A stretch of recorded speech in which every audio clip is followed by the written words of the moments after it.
All right. Well, welcome everybody. So we're going to continue talking about Satan today.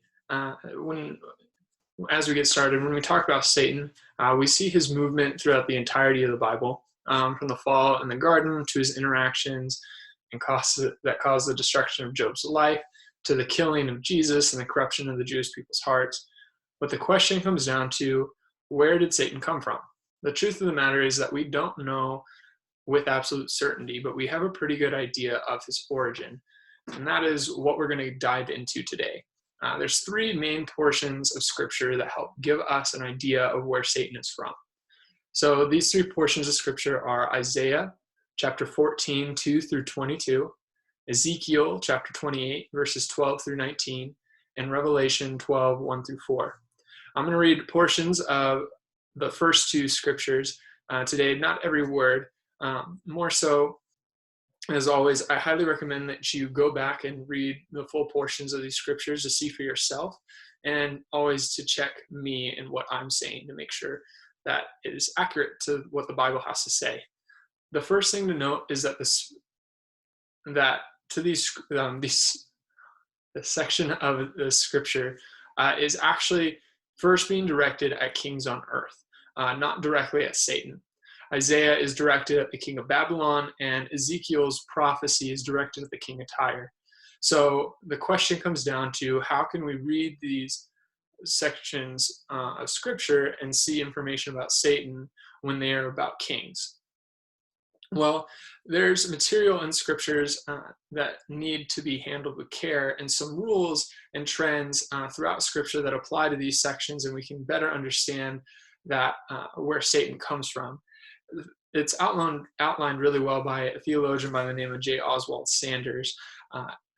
What he has to say on it is that some of the expressions used could not be understood in any circumstance if it was just applied to a human king.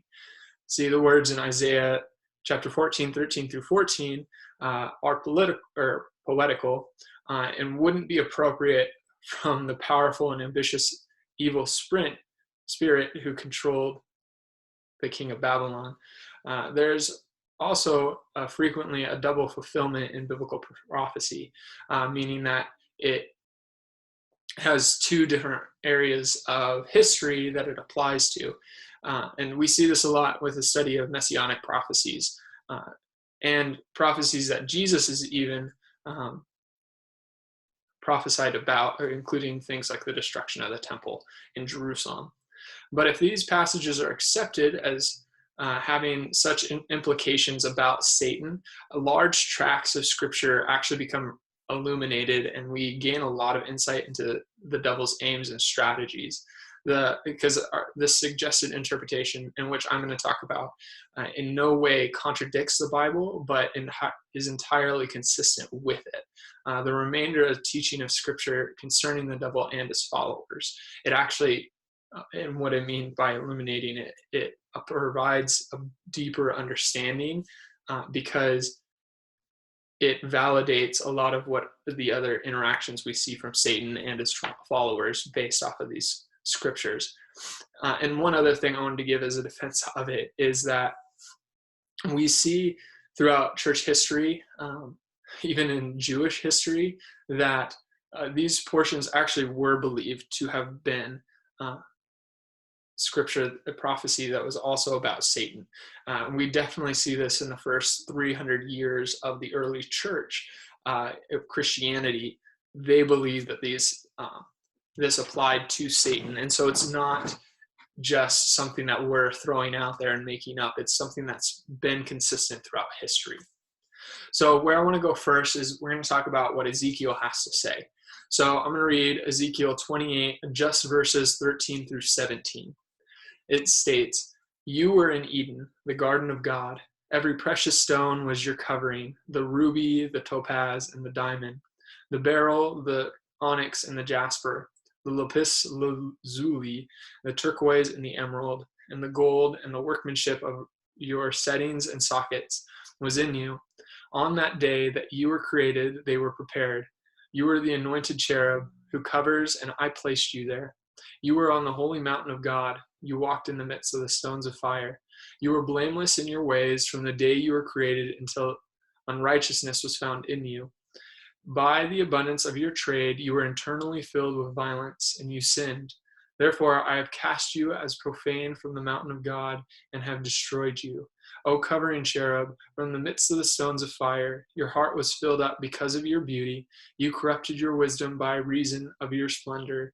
I cast you to the ground. I put you before kings, that they may see you. So, from this, we actually see a good portion of the history of Satan. If we apply that, this is talking more so about Satan than it is talking about this king of Tyre. So, first thing we see is in chapter 28, verse 13. It says, we see that Satan is a created being, that God actually created him. And that specifically that he was created as a righteous angel,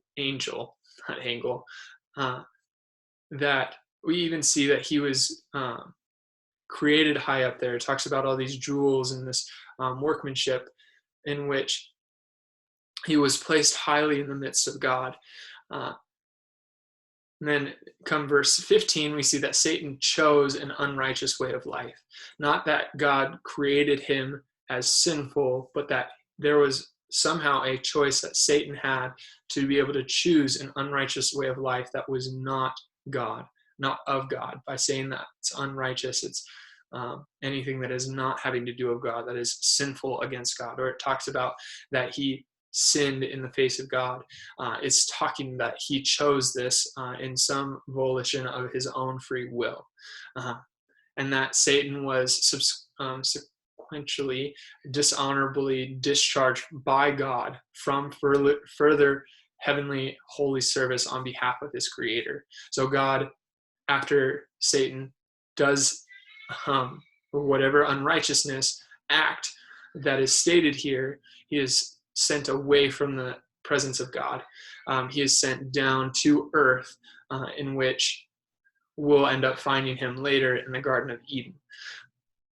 So this creates a good background. We start to see that there is, we do see an origin story. He is a created being. He hasn't existed for eternity. It's not this situation of of yin and yang, where there's always been this good and this evil. There was good, and that was God. For in the beginning was God. See in Genesis 1:1.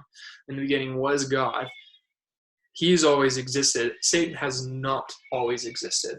He was created by God, and by God's sovereignty wanted, and walk a really tight line here, wanted Satan as his this powerful angel, and Satan turns away from God in an act of unrighteousness, and God kicks him out of heaven onto earth. So at this point, earth is created, but we know that. Not sure exactly. There's a couple different ways in which whether angels were created before the creation of the earth or created in the first day or two when the heavens and the earth were created. Honestly, I don't have an answer for that. That's a deep thing for debate. All we know is that before Adam and Eve were in the garden, Satan was on earth. So the next thing I want to do, we're going to jump down to Isaiah, or jump to Isaiah. We're going to read verses 12 through 15 in chapter 14. So starting in verse 12 says, "How you have fallen from heaven, O star of the morning, son of the dawn. You have been cut down to the earth. You have weakened the nations, but you said in your heart, I will ascend to heaven. I will raise my throne above the stars of God, and I will sit on the mount of assembly in the recesses of the north.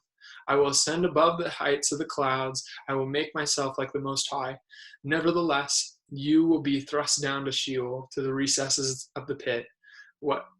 So we see this. First off, we see Satan was kicked out of heaven. O star of the morning, son of the dawn, is referring to, there's another part in Job, in I believe chapter 38, it refers to angels as a star of the morning. And so we see this, we know and we can attribute these actions, and what I'm going to point out is the 5 I will boasting statements, that we attribute these things to Satan, and even more so as this act of unrighteousness. This is where we would be like, where we would look at Scripture and say Satan's act of unrighteousness was more than likely these I will statements. And I'm going to point out right after I go through these that these are also the same things that were it was one attribute in there that Satan brings and attacks Adam and Eve with to pull them away from God as well in the garden. So the 5 I wills statements starting in verse 13. So there's, I will ascend to heaven. I will raise my throne above the stars of God. I will sit on the mount of assembly in the recesses of the north. I will ascend above the heights of the clouds. I will make myself the most high. Putting those all together, what we see is that Satan wanted to be above God. He wanted to be more powerful, in charge of everything, above God. So he wanted to be his own God. He didn't want to be under God's authority. He didn't want to be under the righteousness of God. And that attempt to surpass God and to go above who God was, that is an act of unrighteousness, but it's also this deep-seated act of what would be, we could see as pride, and this desire that I know better than God. I should be in charge. I should be above God. And we see that also in the Garden of Eden. And we've talked about this when Satan approaches Eve and said, why should you eat from, or why can't you eat from this? Well, God told me not to. Well, surely you won't die. And he starts putting words into her mouth that, well, God just doesn't want you to eat from this because he knows that once you do, you will be just as knowledgeable as him, that you will be on the same plane with God, and that you can be in control. And he's putting this pride, he's putting this selfishness, or he's expressing this selfishness, and we see that that's a part of why he was kicked out of heaven. We see this as why he's kicked out, which is a good insight to how we need to respond and how we need to make sure that we are being put in humility, that we are constantly approaching life in an act of humility under God's control, under God's sovereignty. A big part of why I've been trying to share, or why I share the attributes of God with you guys, is that we would understand that we are not even close, not even a sliver of the power that God has. So when we look at these, I have about 8 insights of who Satan is based off of that we can see from what would be his origin story. So the first is Satan is represented as a created being, neither self-existent nor self-sufficient, and that he is a free moral agent capable of choosing good or evil. Okay, we saw that in Ezekiel, that he had this ability to choose righteousness or unrighteousness, and he chose unrighteousness and was kicked out of heaven. But because he's a created being, he is not like God, where God can just be God and have nothing. He needs nothing in order to exist. He doesn't need food, doesn't need air, doesn't need other people, because he is self-sufficient in and of himself. Satan is not that. He is not that powerful. He is a created being. The second thing is that, like all of God's creation, he left God's hand perfect and not as a foul fiend. He had access to God and he chose unrighteousness. Okay, so this is not, there is a difference, and I'll mention it here. I'll mention it here now, and hopefully we'll talk about it more so in the coming weeks. But we are not, we talked about how the fact that we are depraved, that we cannot reach God, and where Adam and Eve did have that perfection. They were good in the sight of God, and they chose unrighteousness, and therefore we are all totally depraved. I can't say exactly how that happens, but that's how Scripture lays things out for us. And I've tried to express that in and through talking about total depravity and talking about those things. but so was Satan. He was a perfectly created being, powerful, but because how God wanted the universe to go, not saying that God created evil and created sin, but that Satan chose that as a part of God's plan for all of the earth and eternity. The third thing is that he was invested with great wisdom and beauty. That he was this, and he is this extremely beautiful created being, which is part of the reason he is so enticing. He is so deceitful. That does not mean he is the wisest, because God is. God is the most beautiful and the most glorious, not Satan. The fourth thing is that his defection, so his getting kicked out of heaven, would appear to be the beginning of sin in the universe. So this gives us not only an origin of who Satan is, but also an origin of sin in the universe. Fifth, he cherished unholy ambition, and his heart was filled up with pride. Okay, we talked about this. His desire to be in control over God, above God. That he was capable of that. This deep-seated pride in him, and we see that again in Adam and his attack on Adam and Eve in the garden. 6, he became an essentially selfish being, infatuated with himself and endeavoring to usurp the prerogatives of God. So endeavoring to destroy everything that God is attempting to do on earth. He has become the opposite of that. Not that he is powerful enough to overthrow God, because he's not, but he is attempting to distract people away from who God is, to distract Christians from being able to take part in the loving grace of God by filling them with guilt and shame beyond the matters of what they need, or driving fear into them when we only need to fear God. 7th is that his sentence of expulsion was pronounced on him. It's not that God just kicked him out without knowing. He pronounced judgment on him out of heaven, and then there are points in which he continues to pronounce judgment on him throughout history, and will again do so in the final days when he is cast into the pits of Sheol or hell. And then finally, the essence of Lucifer's sin is seen in the fivefold I will. Not satisfied with delegated authority, he aspired to become, or to enjoy, unbridled license. He was not under the pressure of necessity to sin, but chose to of his own volition. In other words, he, in his pride and his selfishness, he desired to be not contained by God, not under the control of God, but to control everything else. Again, everything that we've already been talking about. So I want to leave you guys with this week. I'm going to briefly touch upon the response as a believer, as a Christian. And we're going to dive a lot more into this next week. We're going to talk specifically about the acts of Satan and how we are to respond to that, and how we see Christ reciprocate and honestly destroy Satan. The first thing is that we do need to put on the full armor of God. Last summer, we talked about the different parts of the armor. We see in Ephesians chapter 6, 10 through 20. That's the belt of truth, the breastplate of righteousness, sandals of the gospel of peace, shield of faith, the helmet of salvation, and the sword of the Spirit.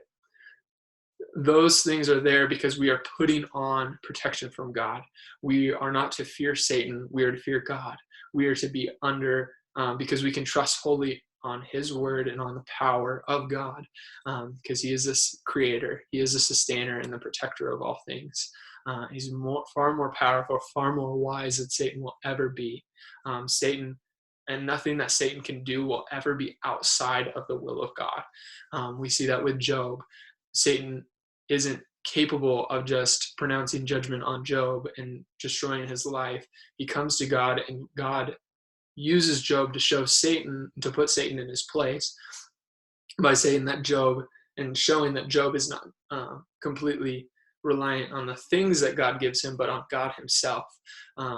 But Satan's ability to attack him was something that was in God's will, to show that that delineation between the two, that and that we can trust in God knowing that Satan can never do anything. He cannot take away our salvation. He cannot take away things that God has given us, because God is the ultimate giver of all things.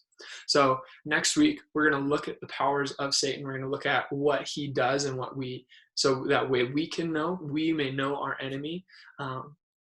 And as Christians, how we specifically respond to those interactions or from those actions of Satan. And then we're going to quickly look at how Christ reciprocates with that chart that I gave you guys that first week, and how he overpowers Satan and ultimately leads to the destruction of Satan. So thank you for joining me, and I will see you next time.